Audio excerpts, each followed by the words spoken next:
વરસાદની વાત આવે એટલે પહેલા લોકોનું મન આનંદિત થતું, પણ હવે લોકોને ત્રાસ થાય છે. તેનું કારણ આપણી સરકાર અને તેના ભ્રષ્ટાચારી ઓફિસરો છે.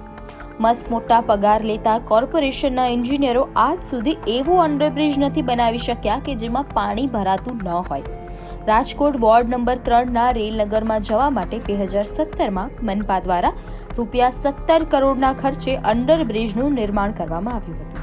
અંડરબ્રિજ એટલે પાણી ભરાવાની સમસ્યા ચોમાસામાં થાય, પણ એકય વાદળ વરસ્યા વગર રાજકોટના આ બ્રિજમાં પાણી ભરાયેલું છે, લીલ જામી છે. ગયા વર્ષે જ મહાનગરપાલિકાએ રિપેરિંગ કામ પાછળ ₹54 લાખ ખર્ચ્યા છે.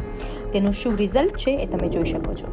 પ્રજાના ટેક્સના પૈસાને કોના બાપની દિવાળી વાપરો કરીને આડેધડ પૈસા વાપરીને પણ પ્રજા તો હેરાન જ છે.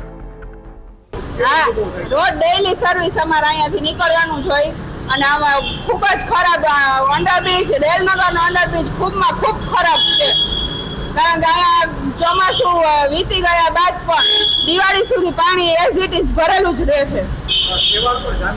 સેવાર તો બધે ખૂણે ખાચરે, મેઇન રોડ ઉપર બધે જામેલો છે, એટલા ખાડા ખબડા છે જેમાં નાગરિકોને સ્કૂટર હલાવવામાં, વાહન હલાવવામાં તકલીફ પડે છે.